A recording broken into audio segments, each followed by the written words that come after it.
Hey guys, I just want to start the video off by saying I was hoping to make 2 videos out of this, but I think I'm just going to compile everything into one. I really wanted to be able to get all the way back to 60 and shoot today, but the wind is just too bad, and I had to call it quits. So there'll be some references like in the next video. I'll show you this, so just disregard all that. I'll try to edit some of it out, but guys, make sure to like and subscribe and check out my other channel. It's called Merit Adventures. I'm gonna put a link to it at the bottom. Give me a like and subscribe. We're trying to grow this thing. I want to keep this YouTube dream alive, hopefully. But all right, guys, let's get into the video. I'm gonna go home, edit this stuff, and we'll see y'all. You're watching Devin from Merit Outdoor. Today we're back here at Dad's place, or my mom and Dad's place. So it's been a while since I've actually came over here, made some videos, done some good shooting, done some setting up of the bows, getting everything back to 100% spec. We're about midway through the little local 3D shoots and all that stuff. And I really took a lot of my equipment for granted, didn't do the, I really just didn't keep up with everything. And I've shot my bows to death. And that being said, it's not that they couldn't handle it or hold up to it. It's just, it was time to get everything really dialed in, hammering, get everything perfect, make sure there was no more confusion. So this bow here, I haven't even had it out yet. I did go shoot a little bit yesterday. So this is my Elite Echelon 39. This is gonna be my primary 3D target bow. Now in the past, I know I've said I use the Spot Hog sight tapes and all that stuff to set it up. This time I'm gonna do something different. So today I went over to Hobby Lobby. I got me some little Archery labels and a fine point pen. So what I'm gonna do, since the Sherlock has double sight indicators, right? Double sight tapes. Now if you guys have watched my videos in the past, you know that I have a heck of a time because my rangefinder isn't exact on with like brick markers. So when my dad laid out that this is a 120-yard shot all the way back, and he took and measured with a tape all the way back. We got 15, 20, 25, 30, 35, 40. It's 100% on. So if you were going to go to a field event and you got to shoot from them bricks, if this bow here was set up to shoot to the field bricks, well, we're going to be off a yard or two. So I'm going to make dual sight tapes for both my bows. So if I'm shooting field, I just know I go over here, put it on that mark, put it on this one for 3D. So the first thing we're going to do is we're going to go ahead and make our 3D tape. So I'm going to rangefinder this, and I'm going to take about 5 or 6 shots at 20, and then work back, get my 20 established, of course, make a mark. 25, make a mark. 30, make a mark. 35, make a mark. And then we might throw in like an off yardage of 30. Well, we shouldn't have to. You should have to split the pin. So I know I did put out a video not long ago, just a little small, simple video of this bow. When I got it, I had a heck of a time with it because the strings were in really bad shape. I bought it off of eBay. It was a brand new bow, but the bow was so far out of spec from the factory, it was untunable, 100% untunable. So I had my friends up at the Archery Shack. I can put a link in the video to where you can order you a set of strings. They had these things done in 2 days, stretched them. I can't remember the poundage, but they pre-stretch all their strings. I put these things on the bow and they were perfect. I might still have slight peak rotation, but that's my fault for not doing my part right. I'm running an 8-power scope on this bow with a hunter cartridge. So for those who wonder if you can run a 1-up or like an up pin hunter cartridge with a lens, you can. So I'm going to get a rangefinder 20, what I call. So where I'm standing is exactly 20 yard. Now I'm about 2 foot off my brick, but that 2 foot could really make a difference. So let's finally shoot this thing.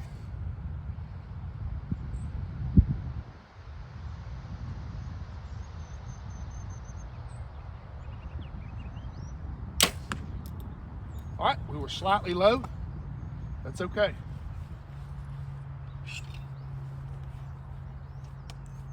We just want to make sure we take at least 2 shots before making a move, just to eliminate any kind of variable.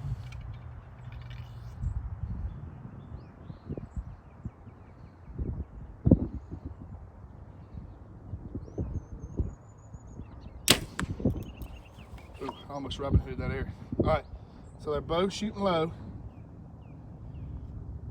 I will say this, the wind is blowing, and with these airs here being the fatter shafts with only three vanes fletched, the wind really does move these airs. They were supposed to be here today.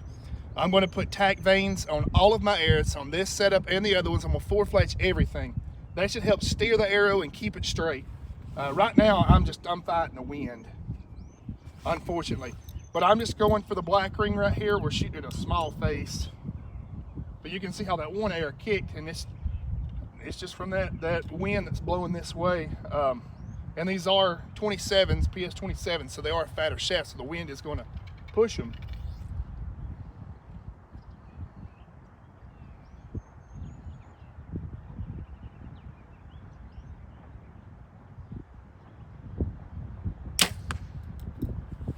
Okay, that one was in the black.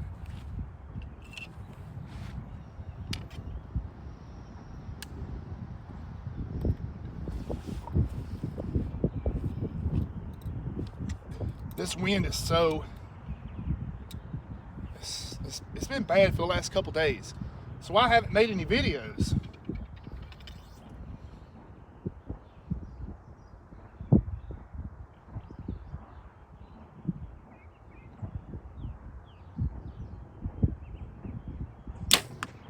I pulled that shot. That would have just cost me though. That wind is blowing like crazy. I don't know if you guys can see. And this being a big 29-inch axle bow, that wind really moves this thing.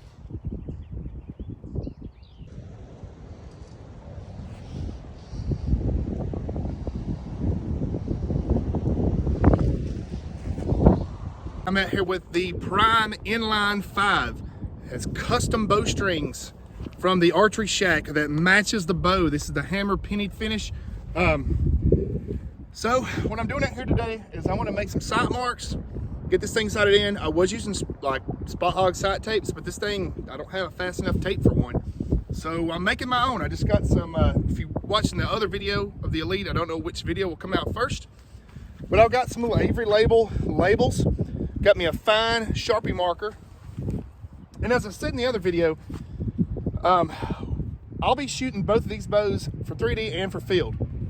This one will mainly be a field bow. The other one will be like a backup field bow for any reason. Reason is this one's going to be shooting micro diameter arrows. This target barely stops these arrows.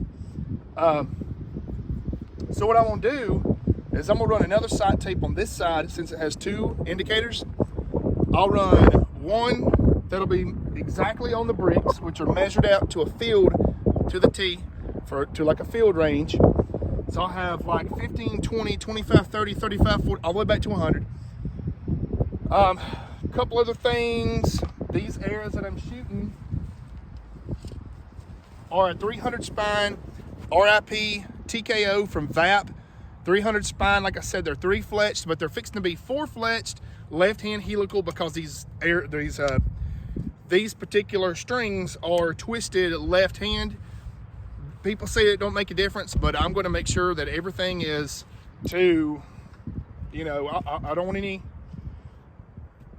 any reason why it shouldn't shoot good. I'm going to be shooting the tack 2.5 or the 2.75 vanes on both my arrow setups, 4-fletched. We got a strong, crazy wind out here today. I'm going to try to get a good 20, mark back to maybe 35, 40. With this wind, it makes it kind of hard to do. I know that the micro diameters, it shouldn't affect it as bad. I know if I had a 4-fletched, it would really help steer that arrow and keep it straight, but I've taken some shots back at 60, and you can watch, whenever the wind blows, you can watch that arrow kick out. And it's been a tough week. I haven't been able to really shoot much because the wind's been so bad. Right here we're at 22 yards, so I need to walk on up, get my 20. So if I stand actually on the brick, it's 19 yard, but I know that my rangefinder's off. The bricks are 100% perfect, measured out with a tape. And that's just how my dad does stuff. I mean, if it's not perfect, he didn't do it. It's 21 yard. Exactly 20. The reason I'm doing this to a rangefinder first is because if I go shoot 3D and I range a turkey at 20 yard and I shoot it for 19, I can be out of the 10 ring or any other animal. I've done it. I've shot 5s. All because of going by somebody else's rangefinder. Like, hey, what's the yardage on it? And they might pull exactly 20. Well, I range mine and it's 23. Well, I just shot it for 20 and now I'm low. It's happened. This bow's shooting so fast though, it don't drop out as bad. Let's see if we can do a good shot here in the wind. It should be right at 20. It's close. I still haven't got my rotation 100% correct.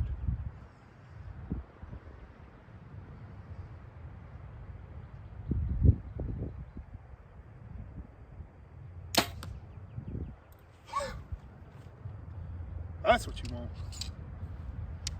Coming out of the gate strong, baby.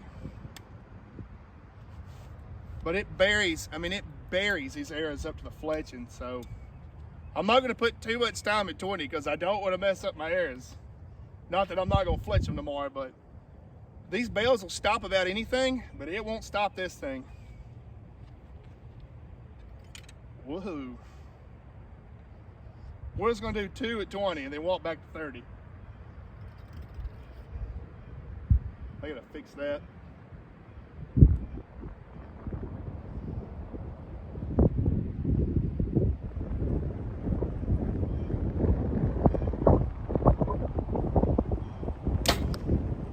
Oh, let's fight that wind. We got a good 20 though. That wind is just brutal. You can see in the video, I'm like fighting that wind as hard as possible. It's blowing pretty hard. I'm gonna go pull them arrows and make a 20 mark. All right guys, so we got a really tight 20 group down there. It looks good. So what I'm gonna do, go ahead and open up these labels. And this is what I'm actually gonna make my marks on. I hope that this theory works. It at least sounds good on paper. It looks good on paper. It's just something else I wanted to try. I mean, why not? I'm probably going to have to cut this down. I'll move my indicator since the sight's where it needs to be. I'll undo the indicator and I'll put this directly underneath it. So I'm going to work on that right quick and then we'll get back. All right guys, so I got a 20 mark made right here. We should be back at 30 now. Hopefully it's at 35. We are at 35. Gonna have to go up one more brick. I'm gonna try to fix this rotation problem. I know I should probably go twist it up in the on the bow press, but I can sometimes move my D loop to make it work. So let's go up here to 30. This wind, I'm trying to get it out of the darn wind. Because I've got like some trees right here I can shoot beside. Get the wind out. Whoa. Now we can see something. All right.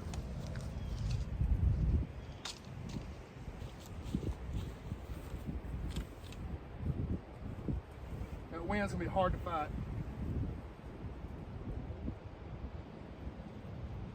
But you don't always have good shooting conditions. I mean, that's just part of archery. Any kind of shooting adventures, really. I mean, shoot a gun, you know, you can, wind will throw you off too. I've done both.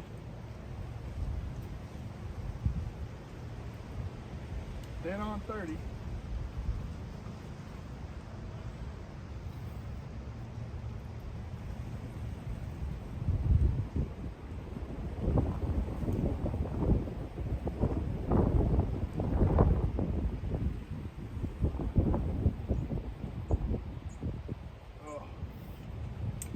shoot, that wind's blowing me so hard.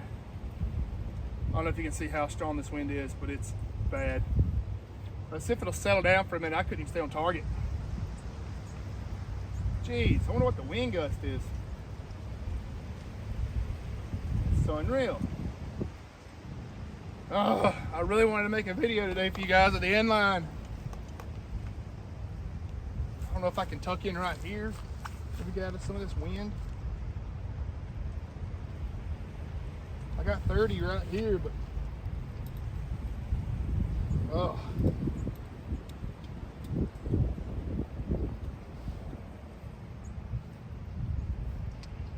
So I will say this, I've got the 8 power in the Elite, and with this 6 power and this particular clarifier, it's spotless. It's perfectly clear. So I'm going to wind up just running the same scope, I'm sure, on both bows, or the same glass. My gimbal keeps moving. Let's try a shot here. Wind's kind of died. I'll say that.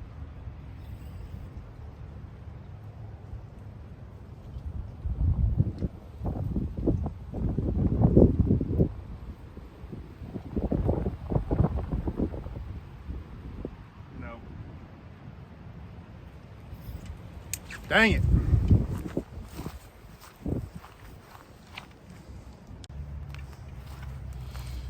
Guys, we've been fighting the wind awful hard.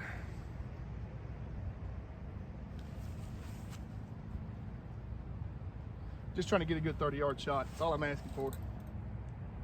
Without the wind pushing me all over the place.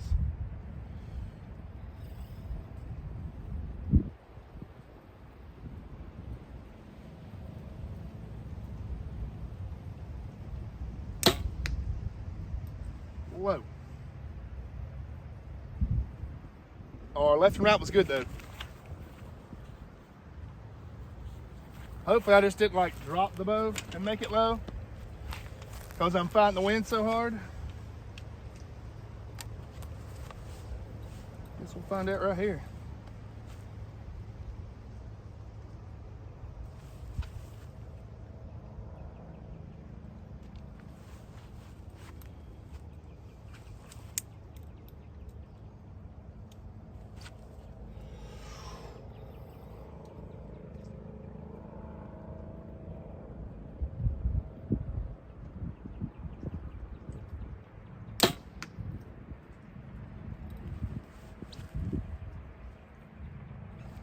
Still just a little low.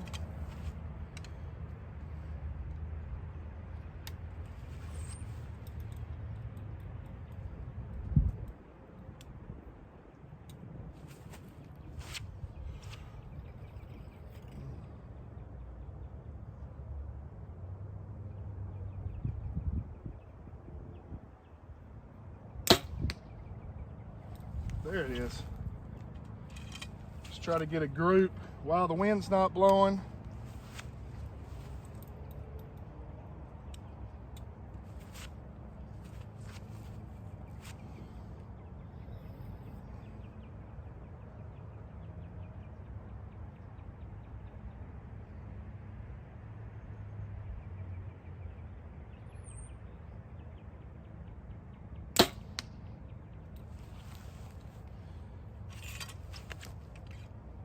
Might have been just slightly high.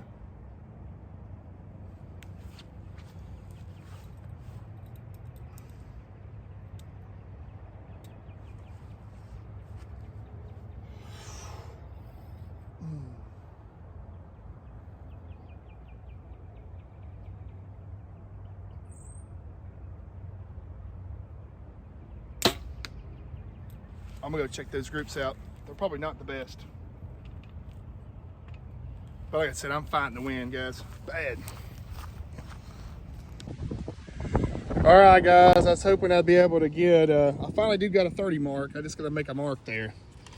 But this wind is so bad, I'm not really going to shoot any further today. So, yeah, guys, this is the prime inline. Great bow. Wish I could shoot today.